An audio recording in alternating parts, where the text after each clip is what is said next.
Olá, graça e paz. Sejam bem-vindos. Se inscrevendo no nosso canal, você nos ajuda a pregar a palavra de Em nome Deus. do Senhor Jesus Cristo, digam amém, digam graças a Deus. Há poder no sangue de Jesus. Amém? Amados irmãos e irmãs, o nome e o sangue de Jesus são dois presentes que Deus concedeu à sua igreja neste mundo. O nome que está acima de todos os nomes e o sangue de Jesus foi dado para a igreja. São, na verdade, duas armas que Deus muniu a igreja. O nome de Jesus é uma arma de ataque, quando o sangue de Jesus é uma arma de defesa. Com o nome de Jesus nós atacamos, nós vencemos, mas com o sangue do Cordeiro a proteção de Deus está sobre a nossa vida. O nome é como se fosse uma espada, e o sangue de Jesus é como se fosse um escudo. É tanto que em Marcos capítulo 16, versículo 17, Jesus disse que é no seu nome, que é através do nome de Jesus, que nós expulsamos demônios. É através do nome de Jesus que nós pregamos a palavra de Deus. É através do nome de Jesus que os demônios são expulsos. É através do nome de Jesus que as pessoas são curadas. Mas a Bíblia também diz que é através do sangue do Cordeiro, o sangue de Jesus, que nós somos salvos, que nós somos restaurados, que nós somos santificados, que nós somos redimidos. Amada igreja, quando nós olhamos para as Escrituras Sagradas, nós vemos no decorrer da história este sangue, de certa forma perfigurado ou tipificado em cada página das Escrituras Sagradas. Por exemplo, nós vemos um rastro de sangue logo após a queda de Adão e Eva no jardim do Éden, lembra? A Bíblia diz que logo quando Adão e Eva cometem aquele pecado, diz que os olhos deles se abriram e viram que estavam nus, e imediatamente Adão e Eva diz que vai coser folhas da figueira e simplesmente vai fazer as suas vestes, o seu avental. Mas diz que na viração do dia soou a voz de Deus chamando Adão. E quando Adão ouve a voz de Deus, a Bíblia diz que Adão temeu e escondeu. E então Deus vai questionar Adão por causa daquela atitude. Mas diz que Deus, irmãos, naquele exato momento lá no Éden, Deus, ele vai preparar um cordeiro.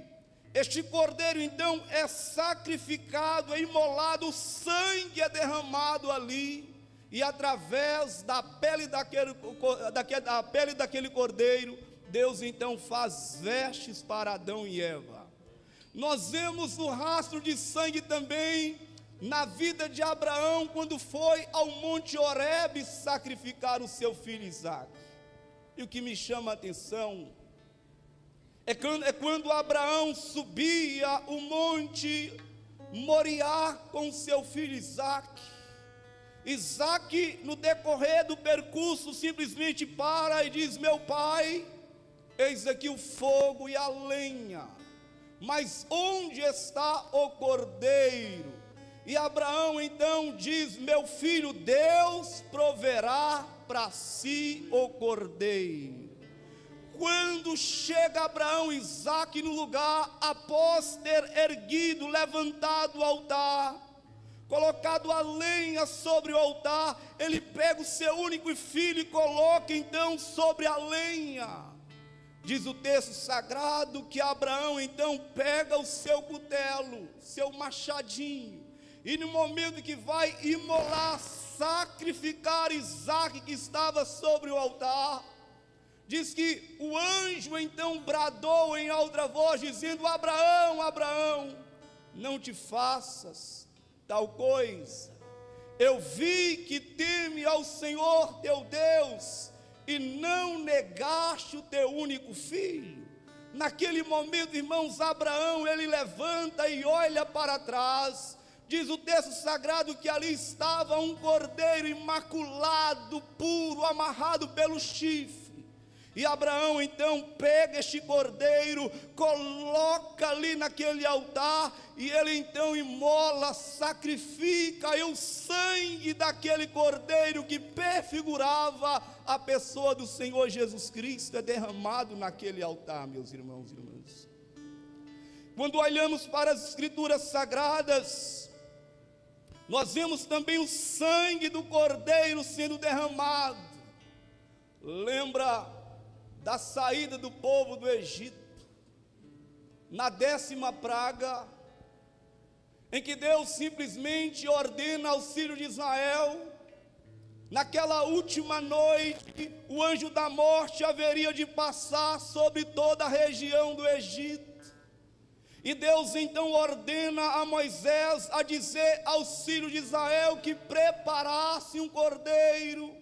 Cada família deveria ter um cordeiro, e este cordeiro então, irmãos, deveria ser sacrificado, imolado, morto, e aquelas famílias deveriam comer aquele cordeiro, mas diz que o sangue deveria ser aplicado nos umbrais da porta, porque simplesmente à meia-noite o anjo da morte enviado pelo Senhor haveria de passar sobre todas as casas do Egito, e a casa, igreja, que tinha a marca do sangue do cordeiro, não fora atingido, porque aquele sangue era a simbologia do sangue do Senhor Jesus Cristo vertido na cruz do Calvário.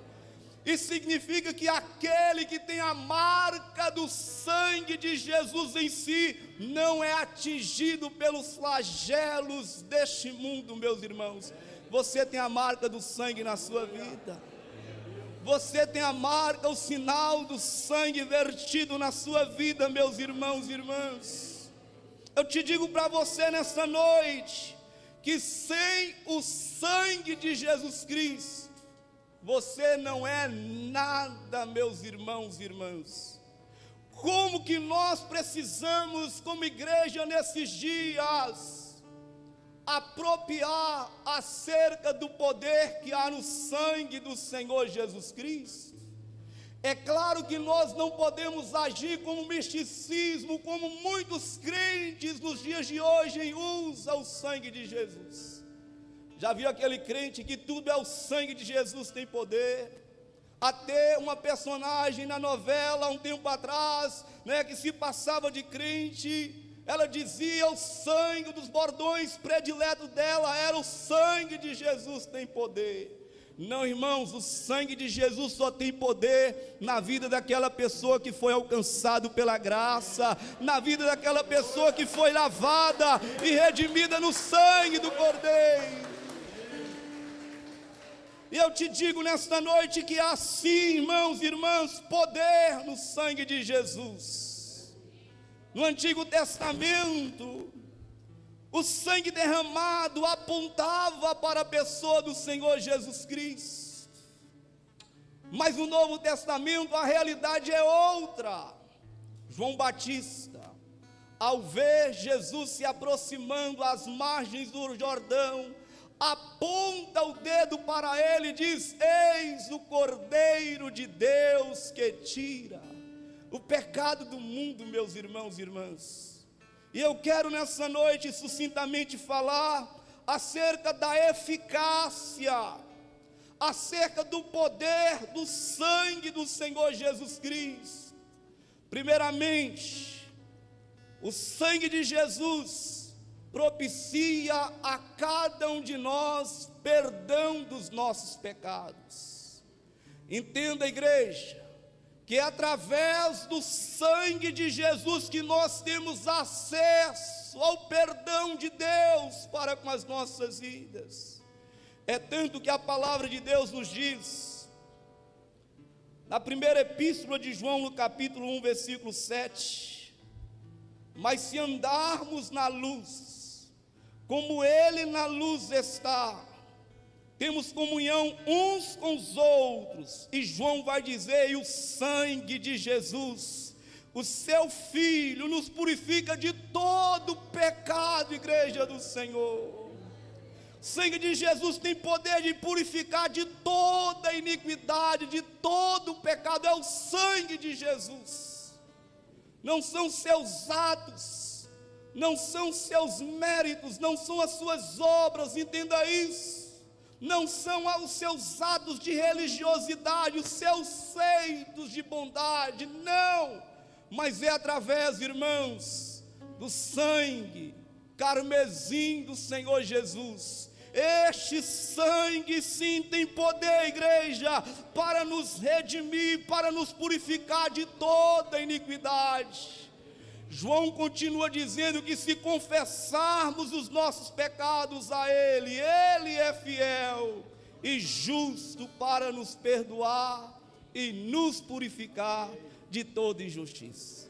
Nós encontramos o profeta Isaías, no capítulo 1, versículo 18 do seu livro, dizendo: vinde e arrazoemos, ainda que o seu pecado seja vermelho como escarlata, se tornarão mais branco do que a neve. Ele vai dizer, ainda que o seu pecado, meu irmão, seja vermelho como a carmesim. Talvez você entrou assim nessa noite. A Bíblia diz que através do sangue de Jesus, seus pecados se tornarão branco como a lã, meus irmãos e irmãs. Diz Martinho Lutero, na sua biografia, diz que no momento da sua conversão, este homem, que era um monge, ele vivia martirizado pela iniquidade, o pecado, irmãos, que estava sobre ele, mesmo sendo um padre, mesmo sendo um monge. Diz que certa vez Lutero dormiu e Satanás apareceu em sonho, o diabo apareceu em sonho para Lutero. E Satanás então vem com uma listra muito grande e aponta para Lutero e começa a dizer: Lutero, você lembra que você cometeu este pecado? Olha este outro pecado aqui, Lutero, que você cometeu. O outro pecado, Lutero, olha este pecado, Lutero. Lutero atentamente observava cada dito do diabo, apontando os pecados de Lutero.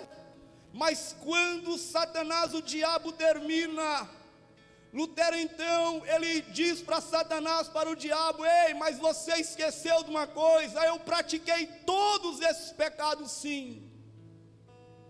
Não vou negar, eu cometi todos esses delitos até hoje, mas você esqueceu de um detalhe: o sangue de Jesus me purificou de todo pecado, de toda iniquidade. É o sangue, igreja. É através do sangue de Jesus que nós recebemos a remissão do nosso pecado. É através do sangue de Jesus que você, homem, mulher, jovem, criança, é livre de toda condenação vindoura. Romanos capítulo 5, Romanos capítulo 8, versículo 1, diz: portanto, agora nenhuma condenação há para aqueles que estão em Cristo Jesus. Há alguém em Cristo aqui nesta noite? Não há condenação sobre a sua vida, meus irmãos, pois não vivemos mais debaixo dos ditos do diabo, da carga deste mundo, mas vivemos debaixo da graça. E a graça nos livra, igreja, de toda condenação. O sangue de Jesus nos livra da ira vindoura. Você pode nesta noite levantar as suas mãos e dizer: graças a Deus, não há mais ira de Deus não há mais condenação que repousa sobre a vida daquela pessoa que foi redimida através do sangue do Senhor Jesus Cristo. O sangue de Jesus tem poder para nos conceder a paz, meus irmãos. O sangue de Jesus tem poder para te dar paz, paz de Deus e a paz com Deus. E aí entra Romanos capítulo 5, no versículo 1, em que o apóstolo Paulo diz: justificado mediante a fé, nós temos paz com Deus por meio do sacrifício de Jesus Cristo. Justificação, irmãos, é o ato que Deus declara o pecador inocente. Justificação é o ato que Deus, ele bate o seu martelo, mesmo você sendo ímpio, impuro, condenado pelo mundo, pelo inferno. Deus bate o martelo e diz: olha, através do sangue de Jesus, eu te declaro uma pessoa inocente, eu te declaro uma pessoa inocentada, justificada pelo meu sacrifício na cruz do Calvário. Romanos capítulo 5, versículo 9 diz: justificado, pois, pela fé, nós temos agora paz com Deus, irmãos. Não tem coisa melhor neste mundo do que a paz de Deus. Você pode ter todas as coisas, você pode ter todas as riquezas deste mundo, mas se você não tiver a paz de Deus, você não tem nada. E não há coisa mais gloriosa do que um salvo redimido deitar, irmãos, e colocar a cabeça no travesseiro e descansar tranquilo, sabendo que não há mais condenação. A ira vindoura não repousa sobre a vida desse crente, mas a paz que excede todo entendimento guarda a nossa alma em Cristo Jesus, o nosso Senhor. Igreja do Senhor, é através do sangue, meus irmãos, preste atenção, que nós temos acesso à sala do trono da graça de Deus. Isso significa que sem o sangue de Jesus você não pode orar como convém. Isso significa que sem o sangue de Jesus você não pode nem adorar como convém, irmãos e irmãs. Mas é através do sangue que nós temos livre acesso ao trono da graça. E Paulo chega a dizer que onde abundou o pecado, superabundou graça de Deus sobre a sua vida nesta noite.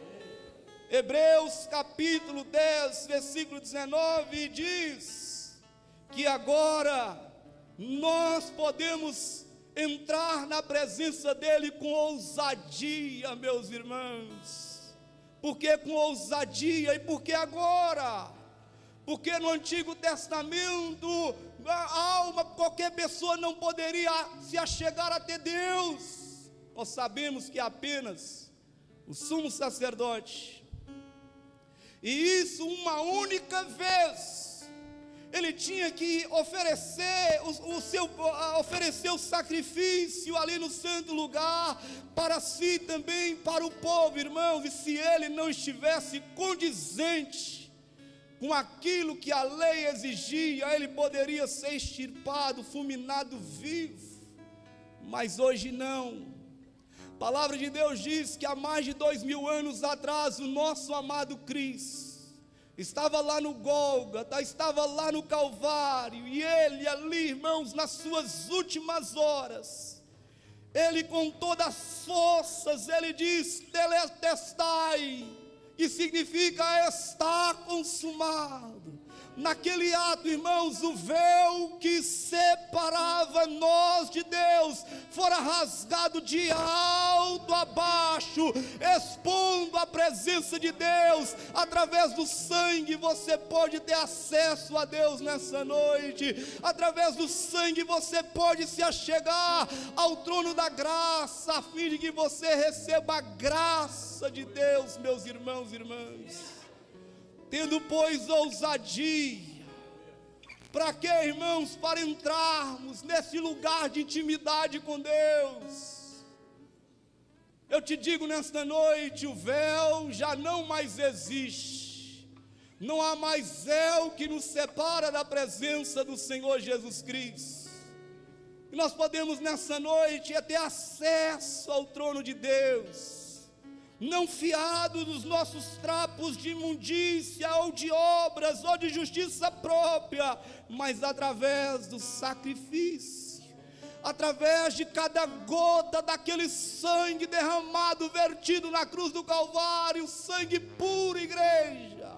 É através deste ato que nós, seres tão frágeis e até desprezíveis, podemos nos achegar diante de um Deus tão santo, tão gracioso, a graça de Deus. E Ele diz, através do sangue de Jesus, pelo caminho que Ele nos consagrou, pelo novo e vivo caminho novo, porque agora não há necessidade mais de cordeiro, de animal, irmãos, mas é através do corpo, do sangue de Jesus vertido na cruz do Calvário. Ele inaugura então este ato, a fim de que nós tenhamos acesso ao lugar da graça, através do véu, isto é, através da sua carne, tendo agora um grande sacerdote sobre a casa de Deus.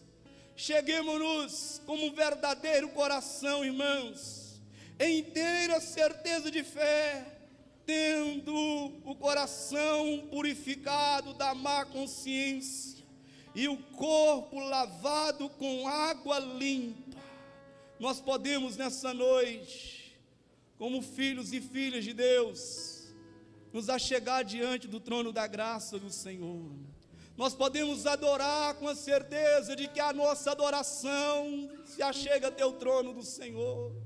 Nós podemos orar e saber que não há impedimento, não há bloqueio, porque o sangue de Jesus tem poder, o sangue de Jesus foi derramado, meus irmãos, a fim de que tenhamos acesso a este lugar tão glorioso, que é a presença do nosso amado e Salvador Jesus Cristo. É através do sangue que nós recebemos o mais primordial, que é a vida eterna. Jesus disse em João capítulo 6, versículo 54, quem come e bebe a minha carne, quem come a minha carne e bebe o meu sangue, tem a vida eterna, meus irmãos. Olha aqui que Jesus propiciou para nós, vida eterna, meus irmãos. E Ele diz, garantindo na sua palavra, ainda no versículo 54 do capítulo 6, e eu ressuscitarei no último dia, porque a minha carne verdadeiramente é comida, e o meu sangue verdadeiramente é bebida. Através do sangue de Jesus, nós recebemos vida, e vida em abundância, meus irmãos. Nós que estávamos mortos em nossos delitos, em nossos pecados, quando nós nos voltamos para o Senhor Jesus Cristo, nos rendemos a Ele, nós recebemos vida, e vida, igreja, em abundância. Hoje nós podemos dizer que nós vivemos para a honra e para a glória do Senhor nosso Deus.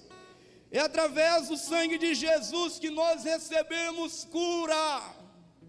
Isaías capítulo 53 diz que é através das suas pisaduras que nós somos curados, igreja do Senhor. Te digo que há poder sim no sangue de Jesus, de purificar de todo o pecado, de nos conceder a paz, de trazer a nós a justificação, de nos conduzir à sala do trono de Deus e também curar as nossas feridas, enfermidades espirituais. Eu encerro aqui com 2 versículos para a sua meditação nesta noite. Apocalipse capítulo 7, versículo 14 e versículo 13. Esse dia, irmãos, chegará, em que todos aqueles que são lavados e redimidos no sangue do Cordeiro estarão de pé diante do trono do Senhor. A palavra de Deus diz que João, deslumbrado com essa visão, multidão, pessoas de todas as raças, de tribos, com vestiduras brancas, em pé diante do Cordeiro de Deus. Eu estarei lá, alguém mais estará lá nesse dia. João diz: e eis que um dos anciãos me perguntou: João, estes que trajam as compridas vestes brancas, quem são e de onde vieram? E João então responde: meu Senhor, tu sabes. E então ele obteve a resposta dizendo: estes são aqueles que vieram da grande tribulação. Estes são aqueles que lavaram as suas vestiduras no sangue do Cordeiro. Por isso estão diante do trono de Deus e servem de dia e de noite no seu santuário. Aquele que está sentado sobre o trono estenderá o seu tabernáculo sobre eles. Diz que estes nunca mais terão fome, igreja. Nunca mais terão sede, igreja. Nem cairá sobre eles o sol, nem um calor algum, porque o Cordeiro que está no meio deles, diante do trono, os apacentará e os conduzirá à fonte das águas da vida. E Deus, por graça, enxugará dos seus olhos todas as lágrimas que caírem, irmãos e irmãs. Aleluia. Apocalipse capítulo 22, 13, também diz: eu sou o alfa e o ômega, eu sou o princípio, o primeiro e o derradeiro, eu sou o princípio e o fim. Bem-aventurado aqueles que lavam as suas vestiduras no sangue do Cordeiro, para que tenham direito à árvore da vida e possam entrar na cidade pelas portas. É através do sangue, irmãos e irmãs. Eu quero convidar toda a igreja a se colocar de pé nesta noite. Nós temos a celebração da ceia.